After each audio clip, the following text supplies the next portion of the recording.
దేవుని నామానికి మహిమ కలుగునుగాక. హల్లెలూయా. మన జీవితాలలో దేవుడు కార్యాన్ని జరిగించట్లేదు. దేవుని కార్యం మన జీవితంలో ఆలస్యమైపోతుంది.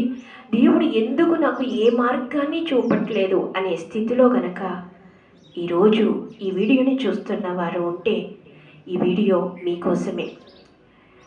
ఎందుకు జీవితాలలో దేవుడు మౌనమైపోతూ ఉంటారు? కొన్నిసార్లు దేవుడు మన జీవితాలలో ఏ కార్యాన్ని తలపెట్టినా చెయ్యరు. ఏది చేద్దామనుకున్నా అది ముందుకి కొనసాగని పరిస్థితులు ఏర్పడుతూ ఉంటాయి. ఎందుకు ఇలాంటి పరిస్థితులు ఏర్పడుతూ ఉంటాయి అని మనం ఆలోచన చేస్తే, దేవునికి మనకి మధ్యన వ్యక్తిగత సహవాసం ఉన్నప్పుడు ఎందుకు ఈ పరిస్థితులు వచ్చాయి అనే విషయం మనం చాలా నిశితంగా, చాలా సునాయాసంగా తెలుసుకోగలుగుతాం. దేవుని నామానికి మహిమ కలుగునుగాక. హల్లెలూయా. ఏదైనా ఒక పనిని మనం చేస్తున్నప్పుడు, లేకపోతే ఏదో ఒక విషయంలో ఒక కార్యం కొరకు మనం కనిపెడుతున్నప్పుడు, లేకపోతే ఏదైనా జీవితంలో మనం పొందుకోవాలని ఆశపడుతున్నప్పుడు అది మనకి అందని ద్రాక్ష పండుగ అయిపోతుంది అనే పరిస్థితులు గనక ఉన్నప్పుడు మనం చేయాల్సిన పని ఏంటి అని అంటే, దేవుని సన్నిధిలో మనల్ని మనం పరిశీలించుకోవాలి. మన ఆత్మను పరీక్షించుకోవాలి.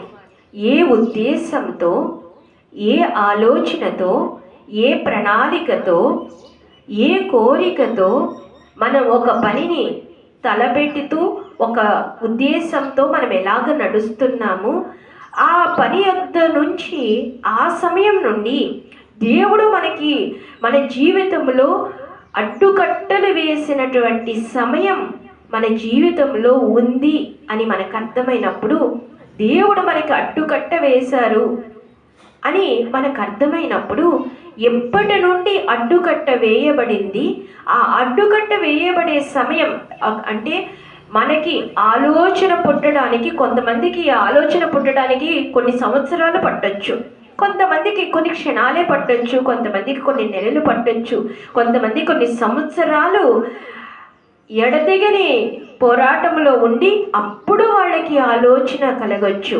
మనస్సాక్షి అప్పుడు వాళ్ళకి మేలుకోవచ్చు.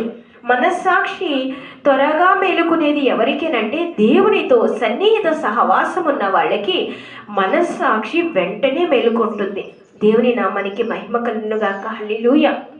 ఉదాహరణకు, యోనా నీనెవె పట్టణానికి వెళ్ళకుండగా తర్షీషు ఓడ ఎక్కినప్పుడు సముద్రంలో అలజడి రేగిపోయినప్పుడు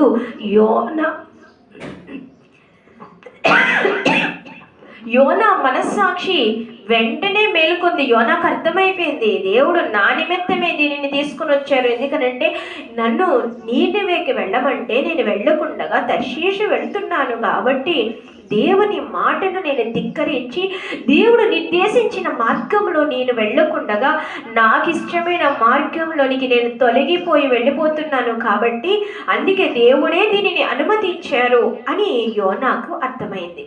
దేవుని నామానికి మహిమ కలుగునుగాక. హల్లెలూయా. యోనా వెంటనే నన్ను ఈ ఓడలో నుంచి తోసేయండి అని చెప్పాడు. దేవుని నామానికి మహిమ కలుగునుగాక. హల్లెలూయా. అలా కొంతమంది మనస్సాక్షి వెంటనే మేలుకొనడానికి కారణం దేవునితో ఉన్నటువంటి సహవాసం. అలాగే కొంతమందికి కొన్ని సంవత్సరాల తర్వాత అప్పుడు ఆలోచన వస్తుంది, దేవుడు శిక్షిస్తున్నారా, దేవుడు ఏం చేస్తున్నారు, నా జీవితంలో ఎందుకు కార్యం జరగట్లేదు, దేవుడు అసలు ఏమనుకుంటున్నారు, ఏం చేస్తున్నారు, నా జీవితం ఇలాగ ఎందుకు ఉంది అనే ఆలోచన కొన్ని సంవత్సరాల తర్వాత కలుగుతూ ఉంటుంది కొంతమందికి. కాబట్టి ఎప్పుడు ఈ ఆలోచన కలిగినా మనం వెంటనే ఏం చెయ్యాలనంటే, మన జీవితాన్ని గురించి దేవుని తూకములో లెక్కలు వేసుకోవాలి. దేవుని నామానికి మహిమ కలుగునుగాక. హల్లెలూయా. దేవుని తూకములో మనం మన జీవితాన్ని తూచుకోవటం ప్రారంభించాలి.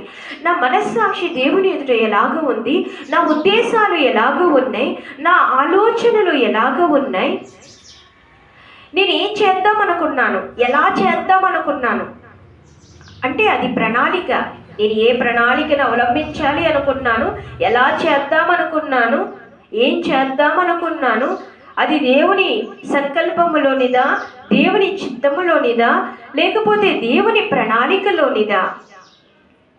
నేను దేవుని ప్రణాళికను అనుసరించి చేశానా, దేవుని సంకల్పాన్ని అనుసరించి చేద్దామనుకున్నానా, లేకపోతే నా సొంత చిత్తం ప్రకారం చేద్దామనుకున్నానా, అపవాది చిత్తం ప్రకారం చేద్దామనుకున్నానా? దీని ప్రకారం నేను చేద్దాము అని ఇంప్లిమెంట్ చేసే సమయం వచ్చేటప్పటికి దేవుడు నాకు అడ్డుబండ వేశారు అనేది మనం ఆలోచన చేస్తే సమాధానం మనకి వెంటనే దొరుకుతుంది. అంటే దేవునికి వ్యతిరేకంగా మనం ఏ మార్గంలోనికి వెళ్ళిపోతున్నప్పుడు దేవుడు మనకి అడ్డుకట్ట వేశారో, ఏ ఉద్దేశాన్ని బట్టి దేవుడు మనకి అడ్డుకట్ట వేశారో, ఏ ఆలోచనని బట్టి దేవుడు మనకి అడ్డుకట్ట వేశారు అనేది మనకు అర్థమైనప్పుడు మనం దేవుని సన్నిధిలో అప్పుడు ప్రార్థన చేయాలి. దేవుని నామానికి మహిమ కలుగునుగాక. హల్లెలూయా. మనం